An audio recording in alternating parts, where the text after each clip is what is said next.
चलो आ जाओ। तुमको क्या लगा मैं चला गया?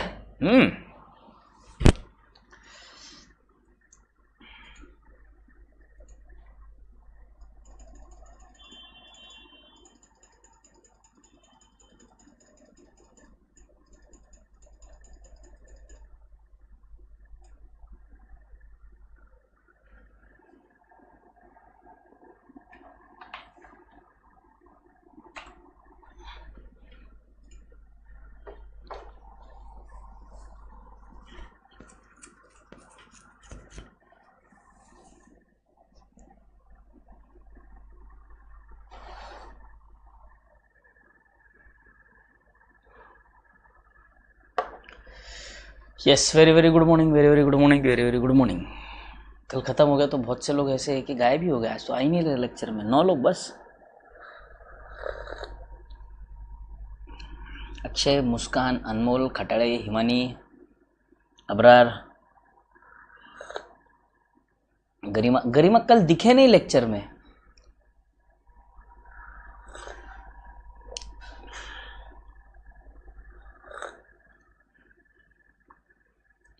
रूह अफ़ज़ा शरबत, ठीक है।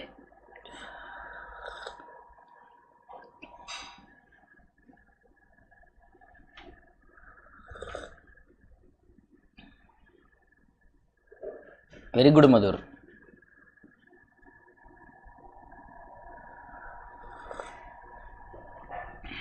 डिप्रेशन के लिए पेज छोड़े थे, आज यूज हो जाएंगे। चलो बढ़िया है।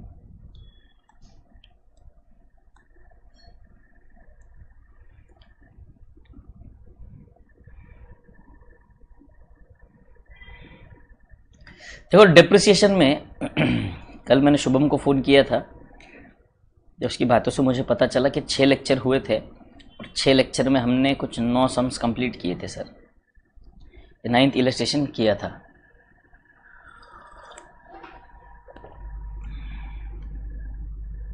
आज भर जाएंगे।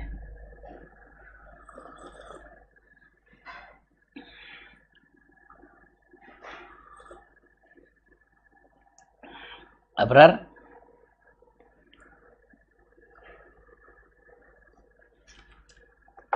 क्या कल रात आपसे मिलने जादू आया था?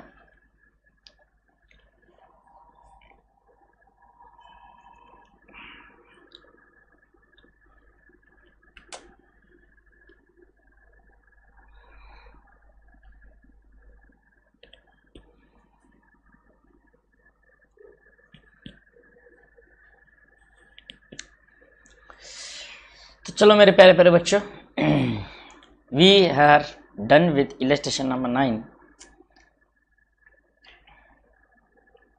अच्छा, वो एलियन बन के आया। मुझे लगा कल रात में एलियन आया था।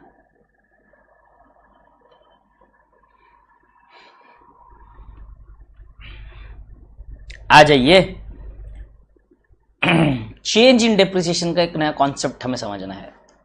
जब आपने एक बार सब लोग ध्यान देंगे यहाँ पे तुरंत से ही आपको याद होगा। तो बेसिक बेसिक चीज़ें आपको याद दिला दूँ। डिप्रिसिएशन में बेसिकली हमने क्या क्या देखा था सर? डिप्रिसिएशन की अकाउंटिंग देखी थी, डिप्रिसिएशन के मेथड्स देखे थे। डिप्रिसिएशन के मेथड्स जो थे कैलकुलेशन के, एसएलएम मेथड, डब्ल्यूडीवी मेथड, फिर आपका बस याद करने के लिए याद करने की कोशिश कीजिए।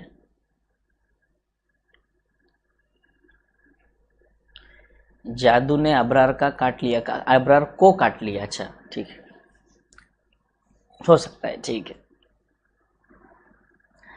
ठीक है।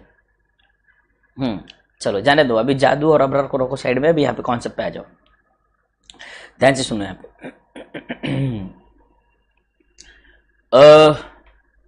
SLM method, WDV method, production unit method, फिर आपका मशीन आर रेट मेथड, बराबर। और एक क्या था आपका, एक्सट्रैक्शन यानी कि डिप्लीशन, बराबर है। ये 5 मेथड्स हमने देखे थे सब। और एक sum of the years digit method. ये 6 डिप्रिसिएशन के हमने मेथड्स देखे थे कैलकुलेशन के। इसके बाद हमने अकाउंटिंग समझी थी। अकाउंटिंग याद करने की कोशिश करो।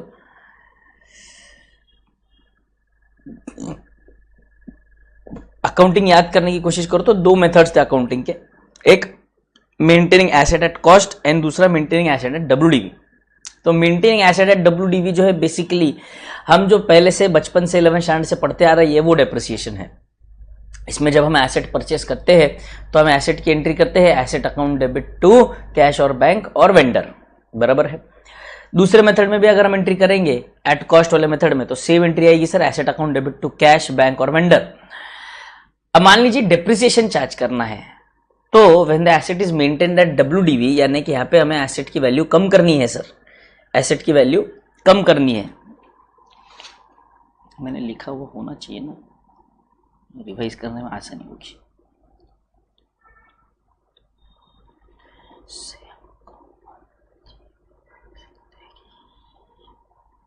ये लो, बढ़िया, देखो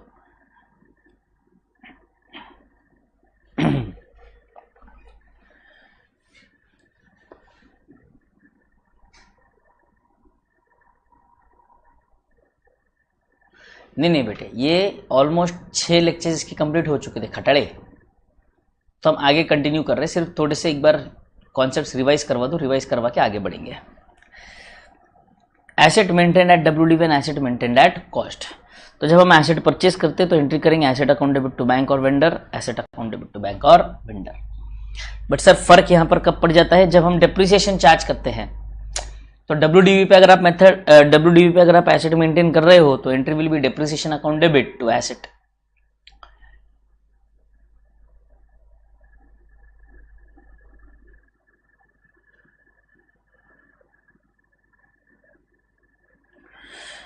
एंड यहां पर एंट्री चेंज हो जाती है depreciation account debit to provision for depreciation. यहां पर एक नया अकाउंट क्रिएट किया जाता है जिसका नाम है प्रोविजन फॉर डेप्रिसिएशन। नाम क्या है, प्रोविजन फॉर डेप्रिसिएशन। अब provision for depreciation is like accumulated depreciation, है ना, अक्यूमुलेटेड डेप्रिसिएशन। यहाँ पे एवरी ईयर का जितना भी डेप्रिसिएशन चार्ज होता है, हर साल का डेप्रिसिएशन, इसके अंदर हम क्या करते हैं, एक्यूमुलेट करते हैं सर। फिर ईयर एंड में sir profit and loss account debit to depreciation, profit and loss account debit to depreciation. Simple है यहां तक, आई होप ये याद है आपको। बस ये आपको एक बार ध्यान से रिवाइज करना है, दोनों मेथड में सेल्स कैसे रिकॉर्ड किया जाता है। यहाँ पे मैंने आपसे कहा था कि हम यहाँ पे एक अलग से सेपरेट एसेट डिस्पोजल अकाउंट बनाते हैं। कौन सा अकाउंट बनाते हैं सर, यहाँ पर एक एसेट डिस्पोजल अकाउंट। देखो सबसे पहले हम लोग एसेट ट्रांसफर करेंगे एसेट डिस्पोजल को, फिर उससे रिलेटेड जितना डेप्रिसिएशन बनता है वो एसेट डिस्पोजल में ट्रांसफर होगा सर, और उसके बाद जो भी डिफरेंस होगा आइदर लॉस और प्रॉफिट, यानी कि bank account debit to asset disposal. हम bank account debit to asset नहीं करेंगे, यहाँ पे bank account debit to asset disposal करेंगे। जो भी अमाउंट होगी वो एसेट डिस्पोजल अकाउंट में ली जाएगी। बोलो क्लियर है यहाँ तक सबको? ये हमने एंट्रीज देख लिए थे, बराबर है। और कुछ सम्स देखने के बाद सम ऑफ दी डिजिट मेथड भी देखा हमने, फिर बेसिक वाले प्रॉब्लम देखे जहाँ पे हमने अकाउंटिंग समझी। ये आपका मशीन आर मेथड, ये प्रोडक्शन यूनिट मेथड और डिप्लीशन मेथड। अगर आपको याद होगा तो तीनों के फॉर्मूलाज मैंने साथ में लिखवाए थे साइड बाय साइड, क्योंकि तीनों के फॉर्मूलाज सेम ही थे। ठीक है, तो आ जाइए। तो भाई साहब अब हम बात कर रहे हैं किसकी, change in method of depreciation की। किस चीज की sir, change in method of depreciation. जरा ध्यान से यहां पर गौर फरमाना, यहां पर ध्यान देंगे सबके सब। चेंज इन डेप्रिसिएशन में मतलब यहां पर इस कॉन्सेप्ट में क्या क्या चेंजेस हो सकते हैं ये ध्यान देंगे हम लोग। ठीक है,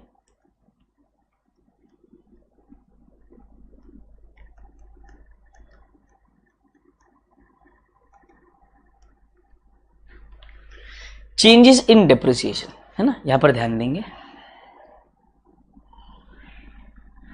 चेंजेस इन डेप्रिसिएशन में अगर आपको याद होगा तो कोई मुझे बता सकता है what are the components of depreciation.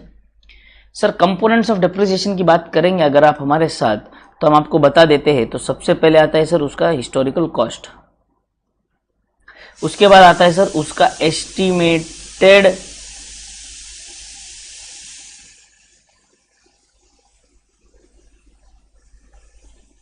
Residual value, estimated life of asset,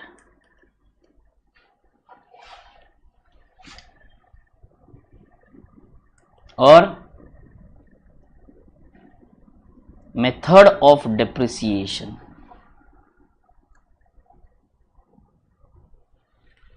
clear?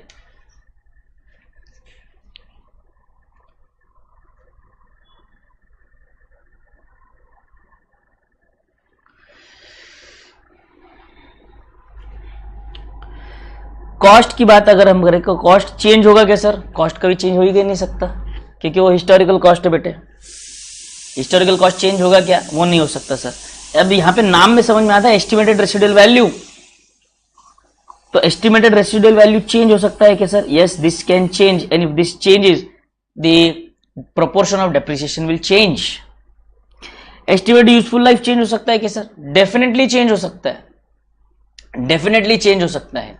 क्यों नहीं चेंज हो सकता? हमने सोचा था कि गाड़ी 7 साल 8 साल चलेगी, 5 साल बाद हमें पता चला कि गाड़ी अभी 7 साल की नहीं, गाड़ी तो और 5 साल चलेगी भाई साहब आगे, क्योंकि हमने इनिशियली सोचा था कि गाड़ी चलेगी 7 ईयर्स तक, अभी 5 साल हो चुके हैं, तो उस हिसाब से तो 2 साल में गाड़ी ढेर हो जाएगी।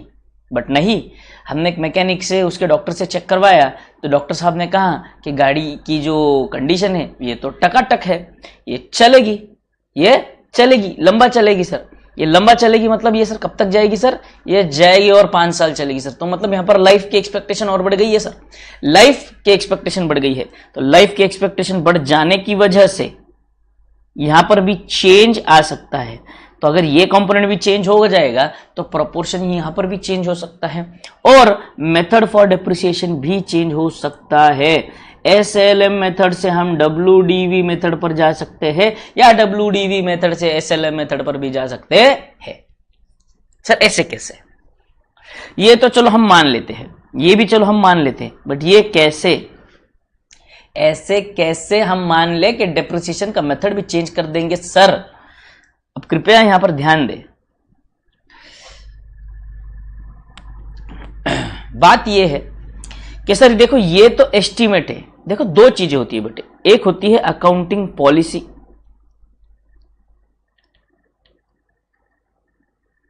और दूसरा होता है अकाउंटिंग एस्टीमेट।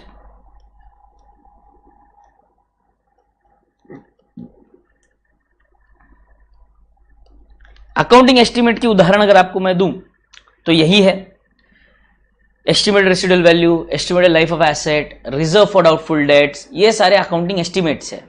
बराबर है बेटे, ये सारे क्या है? अकाउंटिंग एस्टिमेट्स है। तो ये सारी चीजें अकाउंटिंग एस्टिमेट होने की वजह से, ध्यान से समझेंगे, ये कभी भी चेंज हो सकती है आगे चल के, है ना? तो ये अकाउंटिंग एस्टिमेट है, चेंज हो सकता है। अब होता यह है according to AS5, according to what? AS5 changes in accounting policies, जो अकाउंटिंग स्टैंडर्ड 5 है, changes in accounting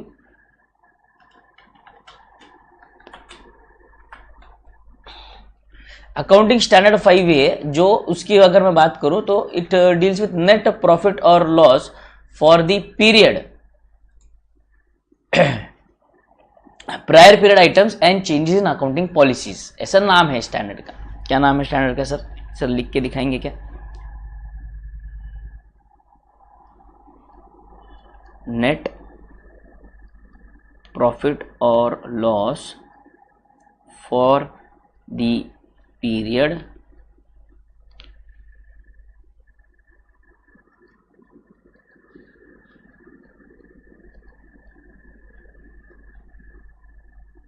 prior period items and changes in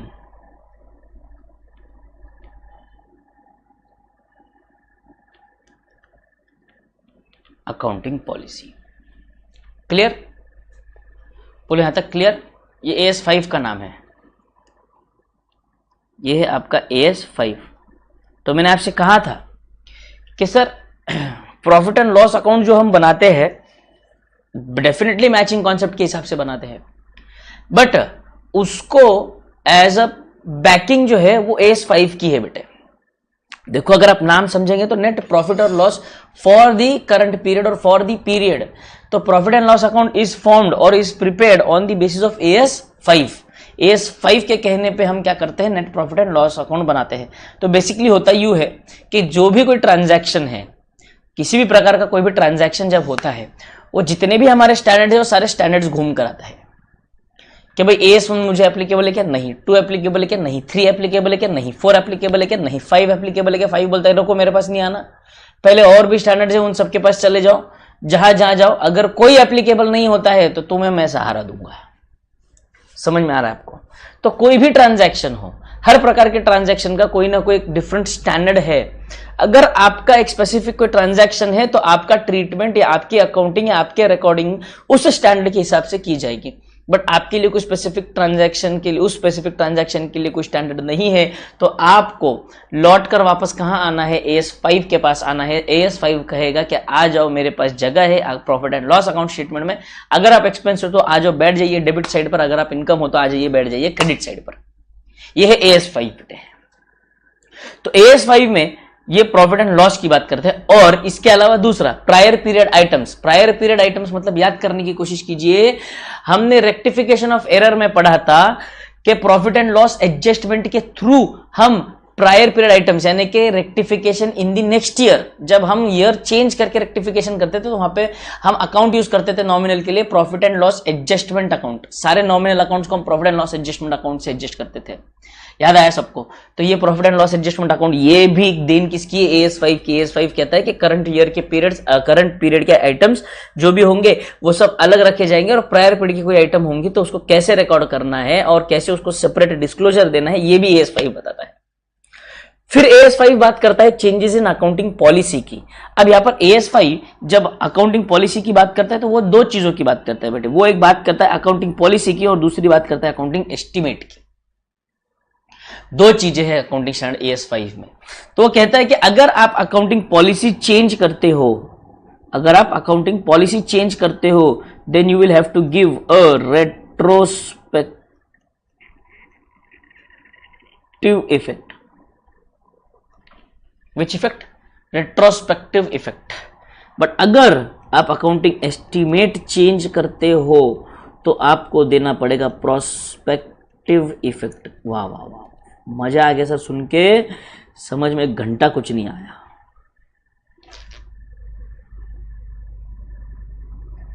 जिसका कोई नहीं उसका AS5। वाह वाह बंधु वाह।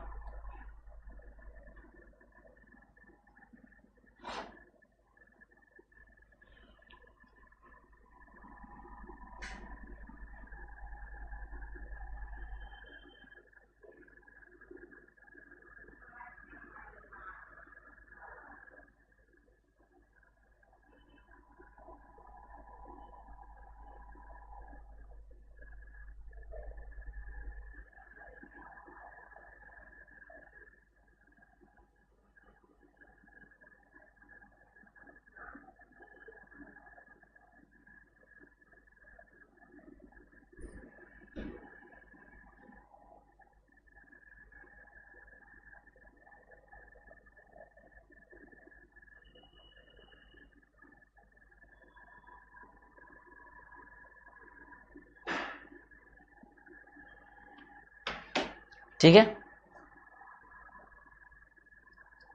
आपने तो दिल की बात जान ली। वो तो मुझे पता है ना, वही तो मेरी खासियत है पगले। अब बात ध्यान से समझेंगे। चेंज इन अकाउंटिंग पॉलिसी, अगर आप किसी प्रकार की कोई अकाउंटिंग पॉलिसी चेंज करते हो तो आपको रेट्रोस्पेक्टिव इफेक्ट देना पड़ता है बेटे। रेट्रोस्पेक्टिव इफेक्टिव का मतलब क्या? इसका मतलब क्या सर? रेट्रोस्पेक्टिव इफेक्ट का मतलब होता है कि जो चेंज, मतलब मान लीजिए अगर ये चेंज आज आप अगर कर रहे हो, ये आज अगर आप चेंज कर रहे हो, अगर ये चेंज को आप डे 1 से एप्लीकेबल करते तो क्या फर्क पड़ता? यानी कि इन शॉर्ट गड़े मुर्दे उखाड़ने हैं। तो यहां पर मैं बोलूंगा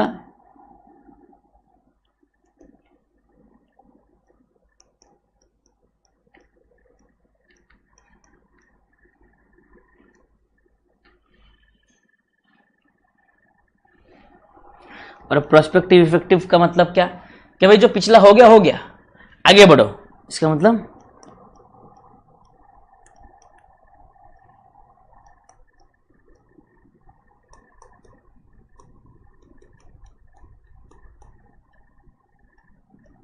पुरानी बातों पे मिट्टी डाल दो। सिंपल, समझ में आया?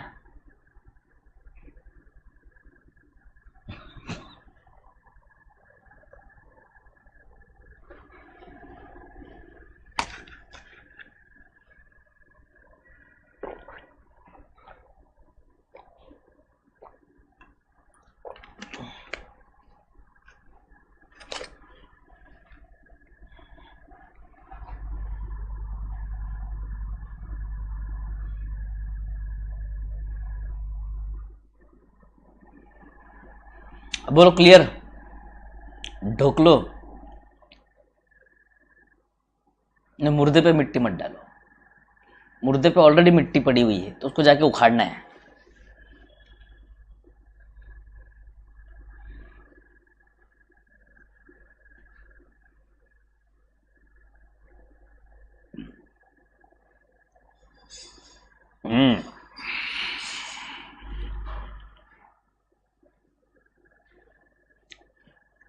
सोच रहा हूँ कुछ ऐसे एक स्पेशल सब्जेक्ट पढ़ाना स्टार्ट कर दूँ, हिस्ट्री या तो आर्कियोलॉजी या तो जियोलॉजी या तो जूलॉजी, ऐसा कुछ पढ़ाना स्टार्ट करूँ सोच रहा हूँ।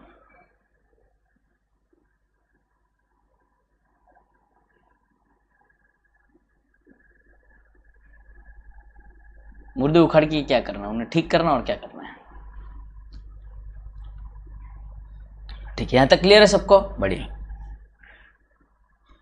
देखो ये रिवाइज अकाउंटिंग स्टैंडर्ड AS5 जो है ये रिवाइज हुआ है। देखो जो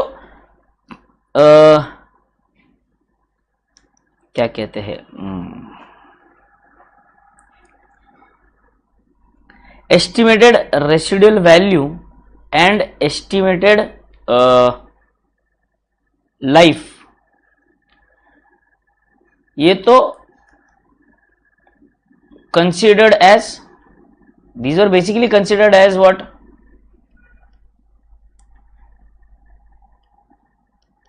accounting estimate।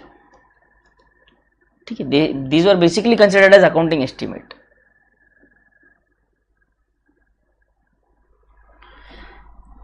but method of depreciation, method of depreciation की बात करें,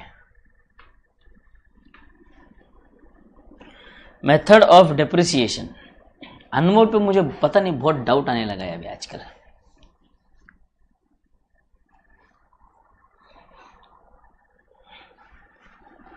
method of depreciation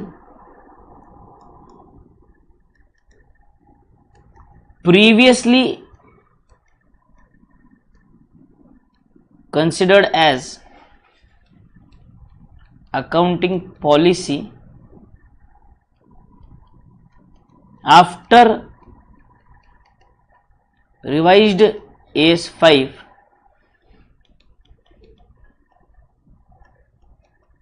it is considered as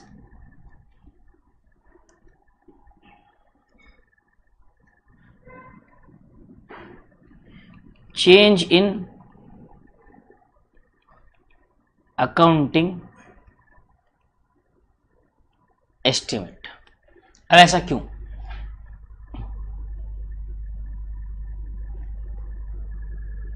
जिस हिसाब से तुम मेरी तारीफ करते हो, अक्षय को बार बार क्यूट बोलते हो, तुम्हारे लक्षण कुछ ठीक नहीं लग रहे मुझे अनमोल।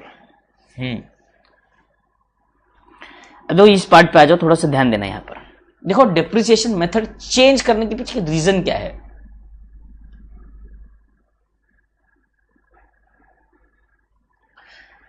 इसके पीछे का रीजन क्या है ध्यान से समझेंगे। देखो बेसिकली मैंने एक मशीन परचेज की, ठीक है। अब वो जो मशीन है जो मैं यूज कर रहा हूं, ध्यान से समझेंगे, जो मशीन मैं यूज कर रहा हूं वो एवरी ईयर मुझे 1 लाख यूनिट्स का प्रोडक्शन देती थी। कितने का प्रोडक्शन दे रही थी सर? 1 लाख यूनिट्स का प्रोडक्शन एवरी ईयर देती थी। तो एवरी ईयर 1 लाख यूनिट का प्रोडक्शन दे रही है, मतलब हर साल उससे आने वाले बेनिफिट सब बराबर बराबर है। तो SLM method was perfect. But 5 साल हो गए, 5 साल बाद 6th ईयर में मैंने देखा अचानक इस मशीन ने अपना प्रोडक्शन कम कर दिया, वो 95,000 पे आ गया। मैंने कहा ठीक है, एक आध साल में गड़बड़ हो गई होगी, बट अब ठीक है देखते हैं आगे। फिर मैंने 2nd ईयर में देखा कि मशीन की प्रोडक्शन जो है वो फिर से गिर चुकी है 90,000 पे। तो मैंने तुरंत ही डॉक्टर साहब को बुलाया, मशीन के डॉक्टर साहब को। मशीन के डॉक्टर साहब ने कहा कि सर देखिए ऐसा है कि मशीन अब थोड़ी सी पुरानी हो चुकी है और मशीन के हर साल जो प्रोडक्शन है वो गिरती जाएगी, क्वालिटी कम होती जाएगी सर अब से आगे। तो अब पहले 5 साल तक तो मैंने SLM लगाया, पहले 5 साल तक तो मैंने SLM लगाया। बोलो हाँ या ना? हाँ सर। पहले 5 साल आपने एसएलएम लगाया 1 लाख यूनिट्स पर, वो एवरी ईयर बराबर बराबर बेनिफिट दे रही थी, तो सही भी चल रहा था। बट सर अब अगर मैं एसएलएम लगाऊं तो ये मशीन के साथ नाइंसाफी होगी, क्योंकि एसएलएम तो तब लगाया जाएगा जब इक्वल बेनिफिट्स मिलेंगे एवरी ईयर। बट मैंने देखा कि भाई करंट ईयर में जितना बेनिफिट मिला है नेक्स्ट ईयर में उससे कम, उससे कम, उससे कम, हर साल कम होते जाने वाला है। उससे जो मिलने वाला, मशीन से मिलने वाला बेनिफिट या एसेट से मिलने वाला बेनिफिट जो है वो every year it is going to decline. So application of SLM method will be inappropriate. So instead of SLM method, I thought कि SLM method की बजाय we will apply WDV method, which will be more suitable और more appropriate. समझ में आया? Which might give a proper, true and fair presentation of my financial position. गलत information नहीं देगी, ज्यादा अप्रोप्रिएट इंफॉर्मेशन मिलेगी। अगर आपको याद होगा कंसिस्टेंसी कॉन्सेप्ट में वो कहते हैं कि आपको हर साल सेम पॉलिसीज अप्लाई करनी है, बट वहां देयर आर 3 एक्सेप्शंस। आप पॉलिसी चेंज कर सकते हो। Number 1, if it is the requirement of a statute. Number 2, if it is the requirement by of a accounting standard. और तीसरा, if the change in the policy would bring in better presentation of the financial statements और more true and fair view, then you can change the policy.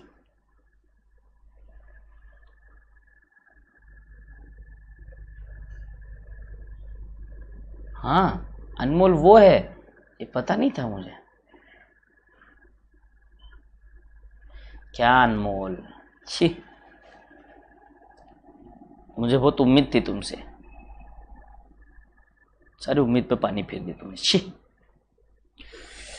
आ जाइए, बोलो। ये clear है concept? ये सबने copy कर लिया है कि? ये बोलिए मुझे, ये बोलिए मुझे, कॉपी कर लिया है कि सबने? Everybody copied? Everybody copied? Everybody done? क्या बोलो जल्दी।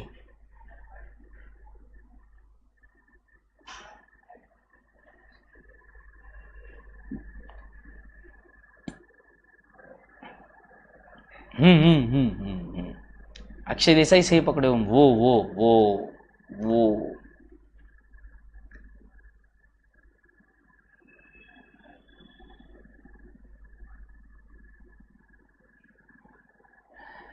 अच्छा ठीक है, चलो मान के चलते हिमानी का बॉयफ्रेंड अब वो होगा, बट तुम क्यों हरकतें कर रहे हो? तुम्हें हिमानी का बॉयफ्रेंड पसंद आ गया क्या अनमोल? हैं?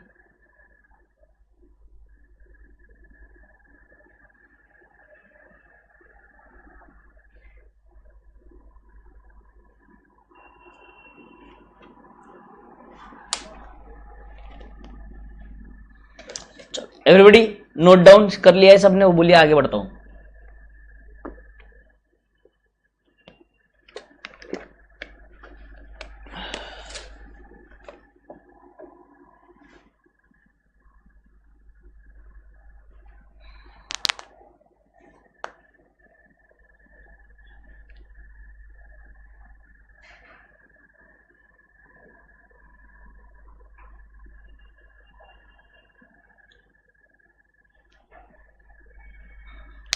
मेरा बॉयफ्रेंड हिमानी बनती तो ऐसी है, देखो उस दिन मुझे फोटो तो भेजा था तुमने, सर देखो ये मेरा जीवन साथी है, जब सीए हो जाऊंगी तो मैं इसी से शादी करूंगी, ऐसा वैसे सब लिख के भेजा था तुमने। हिमानी भूल गई और तुरंत डिलीट भी कर दिया।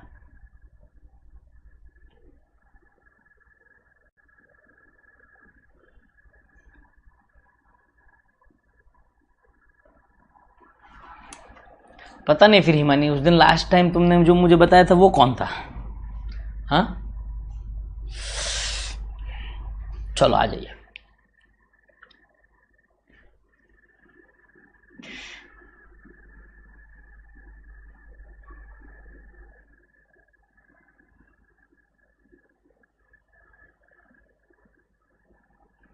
ठीक है चलो,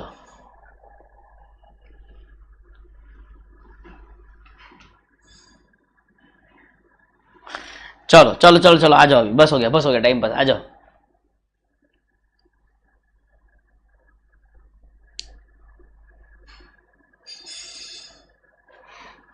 change in the method of depreciation. The depreciation method applied to an asset should be reviewed at least each financial year end. देखिए क्या बोला है, depreciation method applied to an asset should be reviewed. मतलब मान लीजिए आपका method of depreciation, estimated residual value, estimated useful life, ये तीनों चीजें जो है एवरी ईयर इसे रिव्यू किया जाता है, मतलब फिर से रीचेक किया जाता है कि जो हमने अंदाजा लगाया था कि ये 5 साल मशीन चलेगी, तो क्या ये सच में 5 साल चलेगी, या बिगड़ गई है 2 साल में ही खराब हो जाएगी, या 2 साल एक्स्ट्रा मिलेंगे।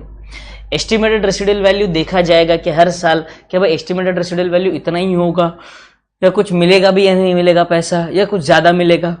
मेथड ऑफ डेप्रिसिएशन, उसका प्रोडक्शन कैपेसिटी, प्रोडक्शन की एफिशिएंसी देखी जाएगी कि सर ये प्रोडक्शन के हिसाब से जो इसका काम करने का तरीका है मशीन के, उस हिसाब से हम जो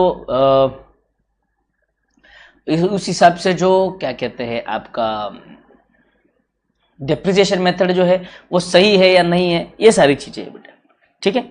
If there has been a significant change in the expected pattern of consumption of the future economic benefits embodied in the asset, मतलब क्या, अरे सिंपल सरल भाषा में ये बोलना चाहता है कि वो मशीन की यूटिलिटी में अगर आपको चेंजेस नजर आते हैं, मशीन से मिलने वाले बेनिफिट्स में अगर आपको मेजर सिग्निफिकेंट चेंजेस नजर आते हैं, तो आपने तुरंत सोच लेना चाहिए कि आपने अब नया डेप्रिसिएशन मेथड अपनाना है, और वो कौन सा अपनाना है ये आपको तय करना है।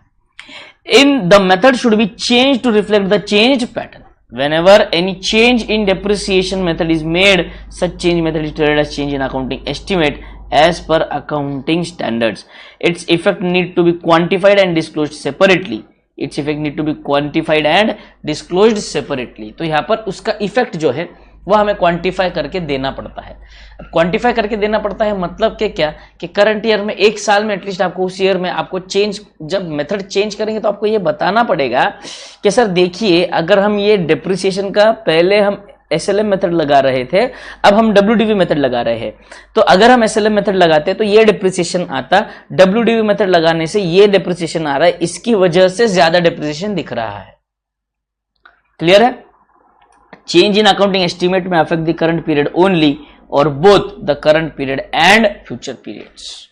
Cost of machine 10-50, residual value 50,000, useful life 10 years. अब ध्यान से देखिए, the company charges depreciation on straight line method for first 2 years, thereafter decides to adopt return on value method by charging depreciation at 25%. You are required to calculate depreciation for third year. अब third year का depreciation पूछता है, बोलो। अब बात समझने की कोशिश करिए, 10 लाख रुपए divided by 10 lakhs divided by 10 years करूंगा तो 1 लाख पर एनम का डेप्रिसिएशन लगेगा सर। तो ईयर 1 में 1 लाख का डेप्रिसिएशन लगेगा सर, ईयर 2 में 1 लाख का डेप्रिसिएशन लगेगा सर। इसके बाद अगर हम बात करें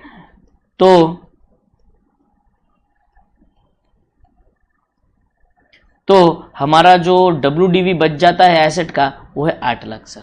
बट अब से इस 8 लाख पर डेप्रिसिएशन लगेगा रिटर्न डाउन वैल्यू बेसिस पर, तो 8 लाख पे 25% यानी कि 2 लाख रुपए का आपका डेप्रिसिएशन बनेगा थर्ड ईयर में।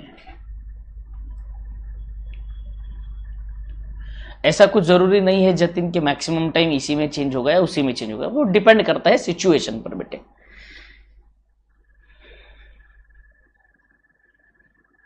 बोलो यहां तक डन? ओ सॉरी,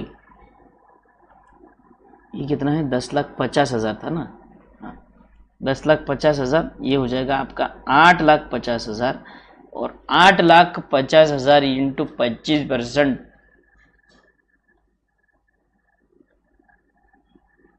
2,12,500। ठीक है, 10,50,000 होगा बेटे, 10,50,000 एसेट का कॉस्ट है 10,50,000। आ जाइए, Messrs. Anshul and Company commenced business on 1st Jan 2015 when they purchased plant and equipment for 7 lakhs. They adopted a policy of charging depreciation 15% per annum on diminishing balance basis, and over the year their purchase of the plant have been 1 Jan 2016 में उन्होंने 1,50,000 का plant खरीदा है। Residual minus residual value, Himani residual value minus होता है सिर्फ और सिर्फ डेप्रिसिएशन कैलकुलेट करने में। अकाउंटिंग करते समय रेसिडुअल वैल्यू माइनस होता नहीं है। ये बहुत बच्चों का कंफ्यूजन है, प्लीज यहां पर ध्यान दे।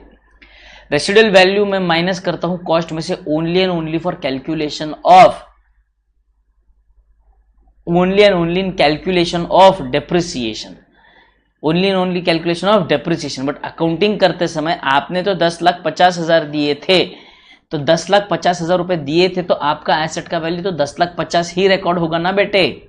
50,000 आप एस्टिमेट करते हो कि 10 साल बाद हमें पैसा मिलेगा, तो सिर्फ डेप्रिसिएशन की अमाउंट कैलकुलेट करने के लिए हम वो माइनस करते हैं। अकाउंटिंग करते समय रिकॉर्ड में माइनस नहीं करते। फिर इन्होंने खरीदी 1 जनवरी 2019 को 2 लाख की मशीन। तो 1 जनवरी 2019 it was decided to change the method and rate of the depreciation on straight line to straight line basis. तो पहले ये लोग क्या करते थे, 15% पर एनम डिमिनिशिंग बैलेंस लगाते थे। अब ये 1 जनवरी 2019 को एक उन्होंने नई मशीन ली और उसी दिन इन्होंने तय किया है कि अब से हम WDV नहीं लगाएंगे, हम अब से SLM मेथड लगाएंगे। On this date the remaining useful life of the life was assessed as 6 years for all the assets purchased before 1 Jan 2019। तो ये वाला जो एसेट है इसकी लाइफ रिमेनिंग लाइफ है 6 years, ठीक है। इसके अलावा ये भी जो एसेट है इसकी भी लाइफ है 6 years, बैलेंस बची हुई लाइफ जो है। And all the assets purchased before 1 Jan 19 with no scrap value and 10 years for the asset purchased on Jan 1 2000। तो इसकी लाइफ उन्होंने कह दी 10 years। Calculate the difference in depreciation to be adjusted in the plant and equipment account for the year ending 31st December 2019। Clear? तो difference जो है वो हमें बताना है। आ जाइए बता देते हैं तुरंत से ही, ज्यादा समय नहीं लगाएंगे।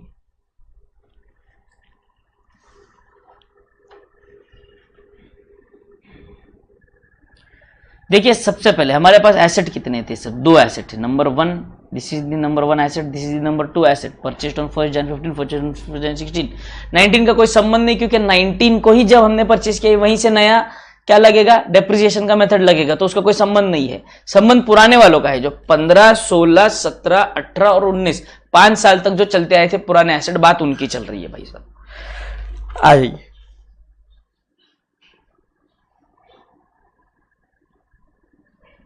अगर आप देखेंगे पहला एसेट 2015 में खरीदा था मैंने, हाँ सर। तो कैलकुलेटर ले लेंगे सब लोग साथ में अपने, सबके पास कैलकुलेटर होना चाहिए। आ जाइए, कैलकुलेटर पे ही सारे अमाउंट्स बता दूंगा मैं आपको। देखो कैलकुलेटर ले लिया सबने, देखो ध्यान से 7 लाख ले लो। 7 लाख माइनस 15, एक मिनट 7 लाख ले लिया सबने कैलकुलेटर पे, बोलो 7 लाख ले लिया। 7 लाख ले लिया सबने, यस। 7 लाख लेने के बाद अब करेंगे इनटू 15%। तो देखो ये आ गया सर 1,05,000, ये आ गया सर 1,05,000। अब करेंगे क्या, माइनस इक्वल टू 5,95,000 आ गया सर, बराबर आ गया सर।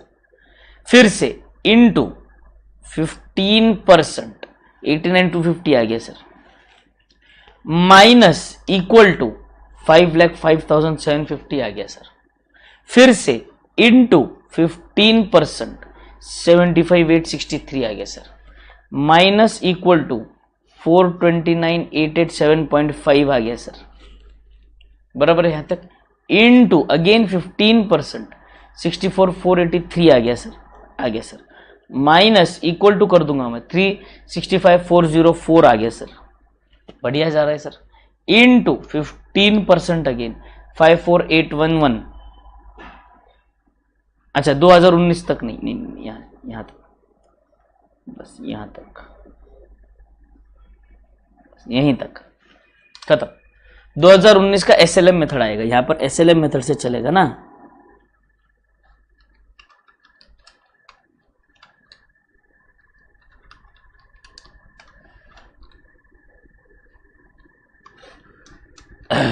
बोलो समझ में आ गया, सिंपल है। यहां पर देखो दूसरे वाले का फिर से ट्राई करते हैं, ये वाले का कैलकुलेटर पे ले लो। 1,50,000 ले लिया सर, इनटू करो 15%, 22,500 आ गया सर। अब कोई बटन प्रेस नहीं करेंगे, माइनस इक्वल टू करेंगे, माइनस इक्वल टू आ गया सर 1,27,500 आ गया सर। फिर से क्या करेंगे, इनटू 15% करेंगे, 19,125 आ गया सर, आ गया सर। माइनस इक्वल टू करेंगे 1,08,375 आ गया सर, इंटू 15% फिर से करेंगे 16,256 आ गया सर, माइनस इक्वल टू करेंगे 92,119 भी आ गया सर। 2018 में रुक जाएंगे, 2019 में मेथड चेंज होने वाला है।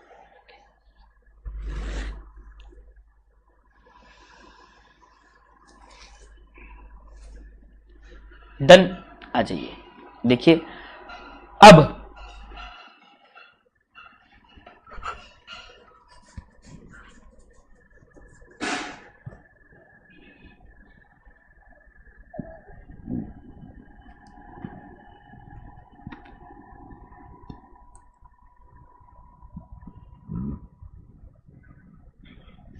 दो 2018 के एंड में WDV जो है वो कितनी है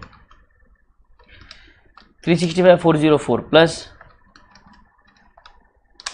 92,119 457,523 टू बैलेंस ब्रॉट डाउन, बराबर बराबर सर। अब इसके आगे जो डेप्रिसिएशन लगेगा वो कैसे लगेगा, देखिए ध्यान से सुनेंगे। यहां पे ये कैसे आया सर, ये डिवाइडेड बाय 6, ये डिवाइडेड बाय 6, यानी आप देखेंगे 365,404 डिवाइडेड बाय 6 करूंगा तो ये आ गया 60,900 इसका डेप्रिसिएशन। 92,119 डिवाइडेड बाय 6 करूंगा तो फिर से आ गया 15,353 ये इसका डेप्रिसिएशन। और हमने अब नया एसेट खरीदा Jan 1, 2019 2 लाख रुपीज, और 2 लाख डिवाइडेड बाय 10 ईयर्स यानी कि 20,000,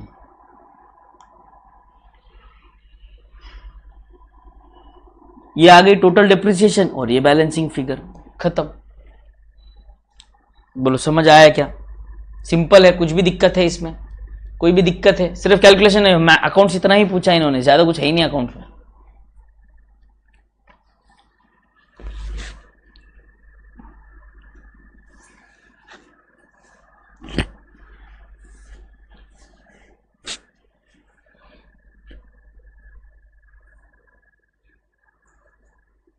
बोलो समझ में आया है क्या, मैं आगे बढ़ता हूं, समझ में आया है तो बोलिए, मैं आगे बढ़ूंगा।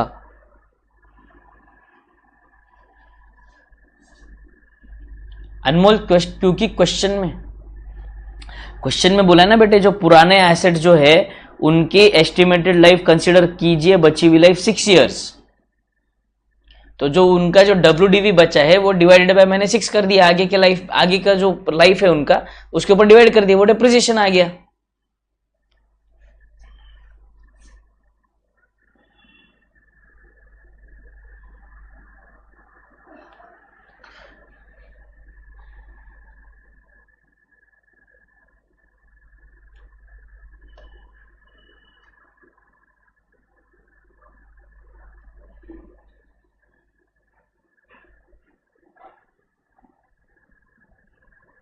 बोलो डन क्या,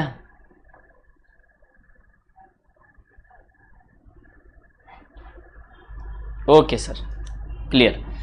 आगे बढ़ते हैं, changes in estimated useful property, life of property. देखो लाइफ वाला क्वेश्चन है, very nice question. Machine costing 6 lakh is depreciated on straight line basis assuming 10 years working life and yield residual value for 3 years।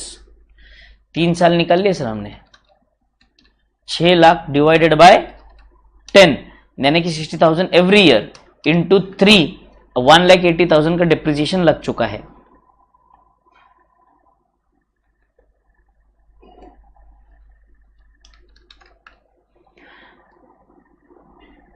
$4,20,000 is the WDV depreciation for 3 years original cost. Estimate of remaining useful life after third year was assessed as 5 years. अभी 4,20,000 के आगे बोलता है कि life change हो गया, 5 years हो गई है, तो 4,20,000 डिवाइडेड बाय 5 करूंगा तो डेप्रिसिएशन चेंज होके हो जाएगा 84,000 per annum. Important question, marked as important, 4 marks के लिए क्वेश्चन आ सकता है एग्जाम में।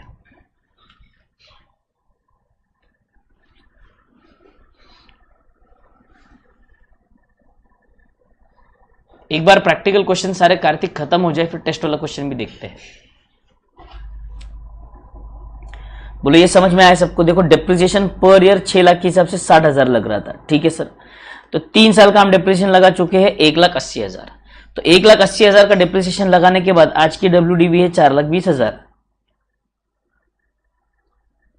तो हमारे हिसाब से remaining useful life of the asset was 7 years. But अब अचानक से डॉक्टर साहब आके कहते हैं कि सॉरी, ये और 7 साल नहीं सिर्फ 5 साल जिएंगे। ठीक है, तो बाकी की बची हुई वैल्यू हम 5 साल पे बाइफरकेट कर देंगे और डिप्रिसिएशन की वैल्यू बढ़ जाएगी एवरी ईयर की, 60 से 84 हो जाएगी, खत्म। कितना सिंपल है बोलिए? बोलिए है या नहीं है? हैं? तुम्हारा को सिंपल लगत रही का नहीं? रिवैल्यूएशन, अब एसेट्स का रिवैल्यूएशन जो है बेटा, देखिए 2 प्रकार के एसेट की रिवैल्यूएशन होते हैं। एक upward revaluation, downward revaluation. Credited directly to owners interest during the revaluation surplus, exceptions when it is subsequent increase decrease. एक minute,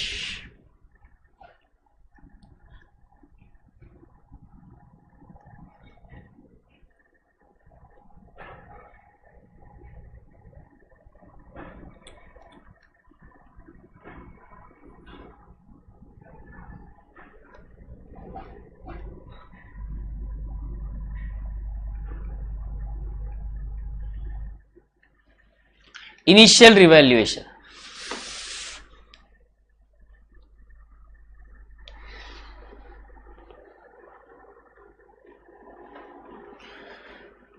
initial revaluation, upward revaluation और डाउनवर्ड रिवैल्यूएशन। पहली बार आप कोई एसेट रिवैल्यू कर रहे हो, या तो अपवर्ड या तो डाउनवर्ड, ठीक है सर। तो क्या फर्क पड़ेगा क्या? हाँ, इनिशियल रिवैल्यूएशन में और सब्सिक्वेंट रिवैल्यूएशन में फर्क पड़ता है बेटे। कैसे? ध्यान से देखेंगे। इनिशियल रिवैल्यूएशन अपवर्ड रिवैल्यूएशन है, तो हम एंट्री करते हैं asset account debit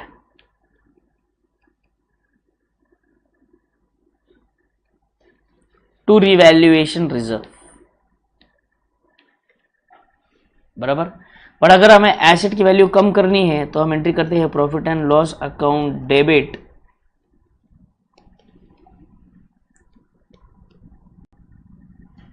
to asset. Clear? Accounting समझना है, सिर्फ अकाउंटिंग समझ लीजिए। यहाँ पे इसका कोई एग्जाम ऐसा प्रैक्टिकल क्वेश्चन कोई है नहीं इसके ऊपर, बस समझना जरूरी है हमारे लिए।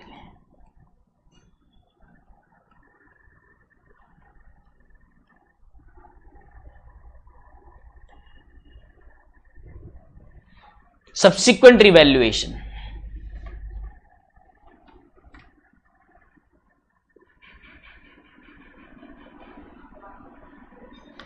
सब्सिक्वेंट रिवैल्यूएशन की बात चल रही है अभी यहाँ पर। सब्सिक्वेंट रिवैल्यूएशन की अगर मैं बात करूं तो देखो, बात ध्यान से समझना। सबसे पहले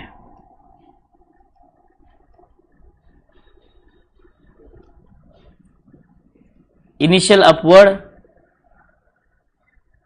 सब्सिक्वेंट भी अपवर्ड।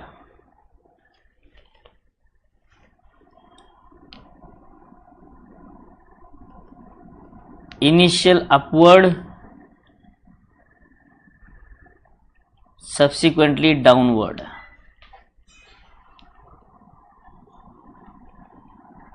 Initial downwards,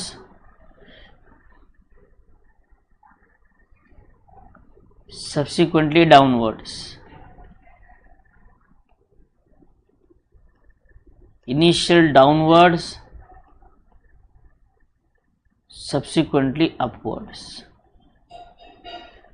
ऐसी 4 सिचुएशन आएगी भाई साहब।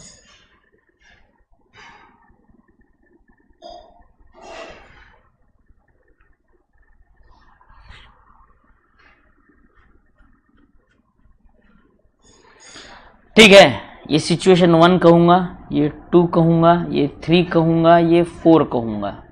ठीक है, नंबर 1,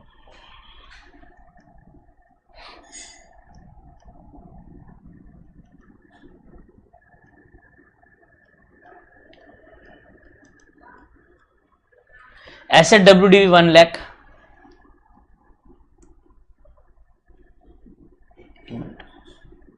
मान के चलते हैं इनिशियल अपवर्ड रिवैल्यूएशन है। ठीक है,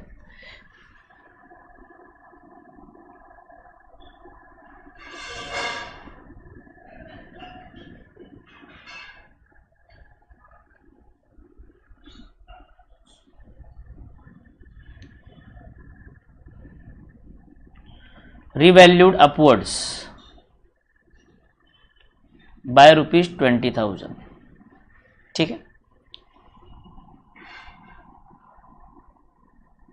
subsequently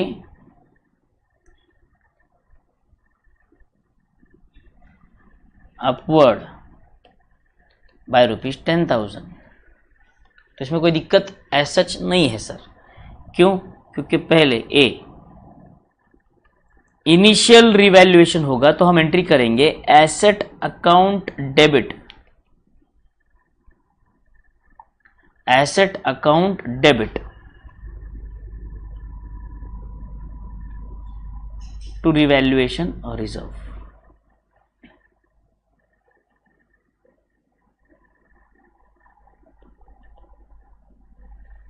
डन। सब्सिक्वेंट रिवैल्यूएशन की बात अगर मैं करूं तो एसेट अकाउंट डेबिट तो फिर से रिवैल्यूएशन रिजर्व 10,000 10,000, ठीक है सर। क्लियर यहां तक? बोलिए ये डेप्रिसिएशन का जो पार्ट है या डेप्रिसिएशन जो चैप्टर है बैच 2 में कंप्लीट नहीं हुआ था क्या?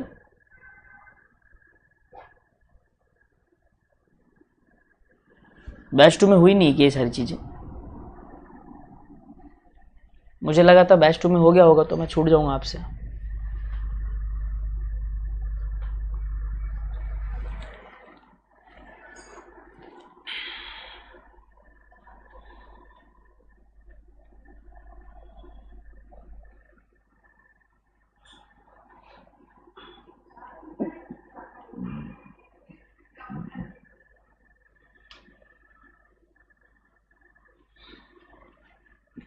तो प्रैक्टिकल एक काम करते हैं ना, ये वाला कॉन्सेप्ट वाला पार्ट है मैं खत्म कर देता हूं, प्रैक्टिकल क्वेश्चंस वहां से देख लो।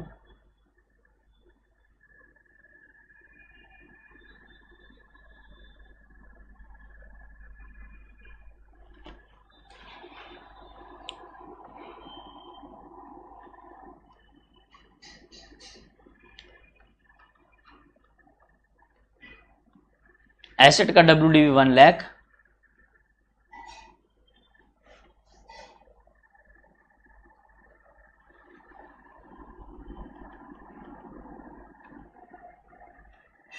इनिशियल रिवैल्यूएशन अपवर्ड 20,000 से, सब्सिक्वेंट रिवैल्यूएशन डाउनवर्ड 10,000 और 30,000, दो ऑप्शन है।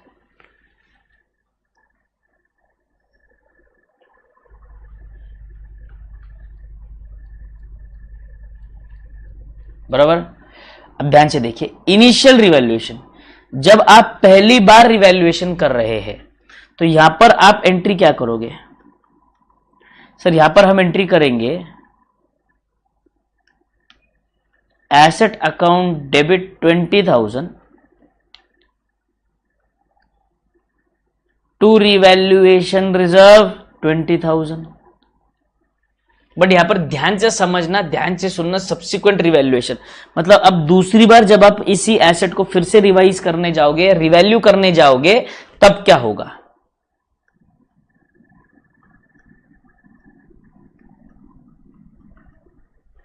सब्सिक्वेंट रिवैल्यूएशन की अगर मैं बात करूं, अभी ध्यान से समझना, यहां पर दो सिचुएशन थी आपकी। पहली सिचुएशन आपने डाउनवर्ड रिवैल्यूएशन किया है 10,000 से, या तो आप डाउनवर्ड रिवैल्यूएशन करने वाले हो 30,000 से। तो ध्यान से सुनेंगे यहां पर, तो जब मुझे डाउनवर्ड रिवैल्यूएशन करना है तो यहां पर मैं यूज करूंगा रिवैल्यूएशन रिजर्व। क्या यूज करूंगा सर? ये केस 1 है, हाँ? Case 1, case 2। तो जब मुझे इसको रिवैल्यू करके 10,000 से कम करना है तो यहां पर मैं profit and loss account debit नहीं करूंगा, क्योंकि मेरे पास रिवैल्यूएशन रिजर्व है, तो मैं उसे यूज करूंगा revaluation reserve debit 10,000 to asset 10,000। But sir अगर जितना रिवैल्यूएशन रिजर्व है उससे ज्यादा डाउनवर्ड रिवैल्यूएशन हुआ तो सर क्या करेंगे? वही तो सिचुएशन लिया है मैंने यहां पर। अगर रिवैल्यूएशन ऑपोजिट डायरेक्शन में हो रहा है, यानी कि पहले अपवर्ड होके फिर डाउनवर्ड हो रहा है, तो पहले हम रिवैल्यूएशन रिजर्व को मिटा देंगे। Revaluation reserve debit 20,000, profit and loss account debit 10,000, जो कम पड़ गया वो जाएगा टू एसेट 30,000। बोलो समझा क्या?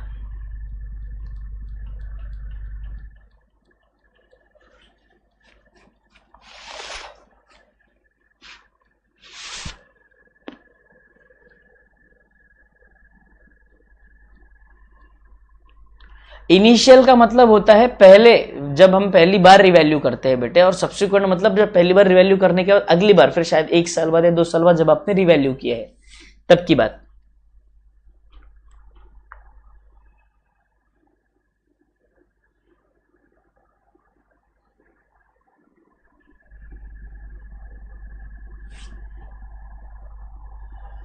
बोलो ये क्लियर है कॉन्सेप्ट सबको? तो मैं आगे बढ़ता हूं दूसरे तीसरे केस पे।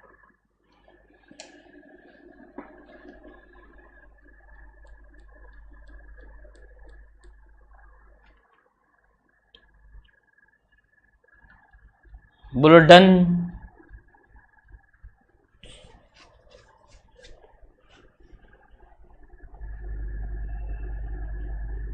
क्लियर? आ जाओ आगे। Example number 3।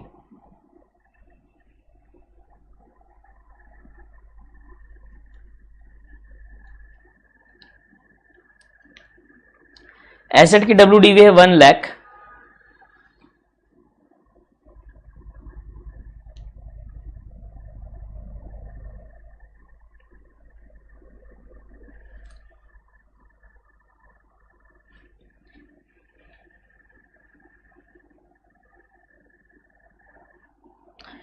Initial downward revaluation ₹20,000,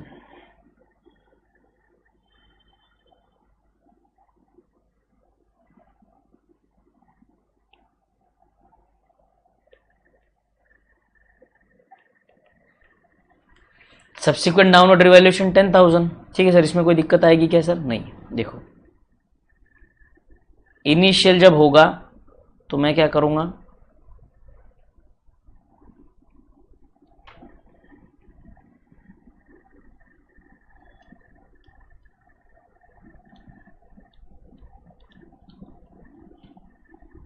profit and loss account debit to asset 20,000,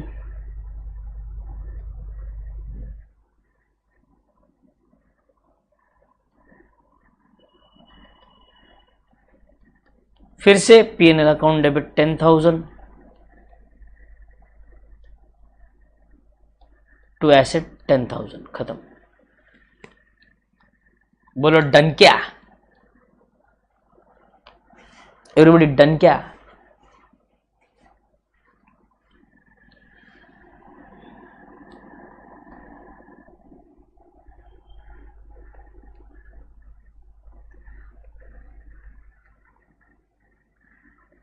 $1 lakh initial downward by 20,000, subsequent upward by situation 1 10,000, situation 2 30,000।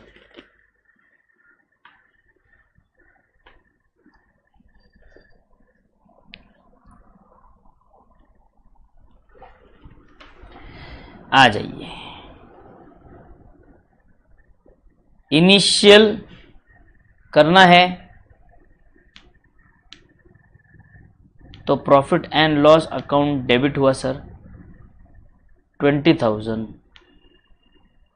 To asset credit होगा सर 20,000। वी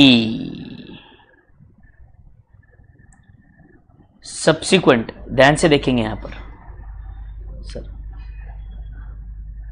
केस 1, केस 2, यहां पर अपवर्ड है bye 10,000, यहां पर upward है bye 30,000, ठीक है।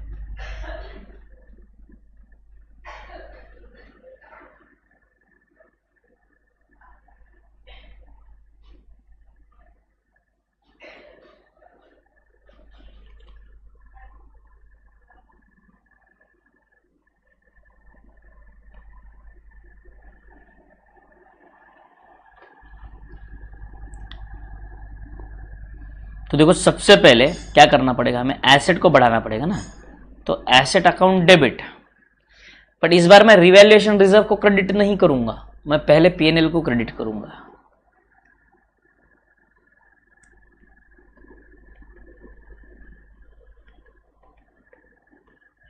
Clear. और दूसरा सिचुएशन अगर आप देखेंगे जहां पर आप अपवर्ड रिवैल्यूएशन कर रहे हो मोर देन दी डाउनवर्ड रिवैल्यूएशन, पहले आपने 20,000 से कम किया था, आप 20,000 से ज्यादा से बढ़ा रहे हो, तो यहां पर आपको क्या करना पड़ेगा, एसेट अकाउंट डेबिट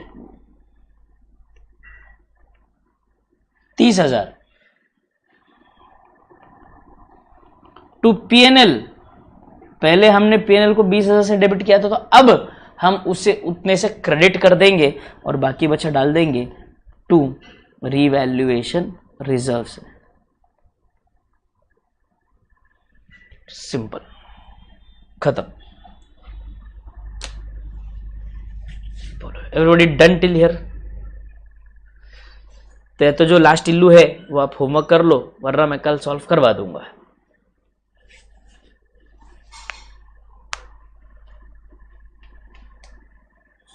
ठीक है, okay, so fine, we'll be meeting tomorrow in the morning at the same time. Till then everyone, thank you, take care, bye bye, enjoy, see you guys tomorrow morning.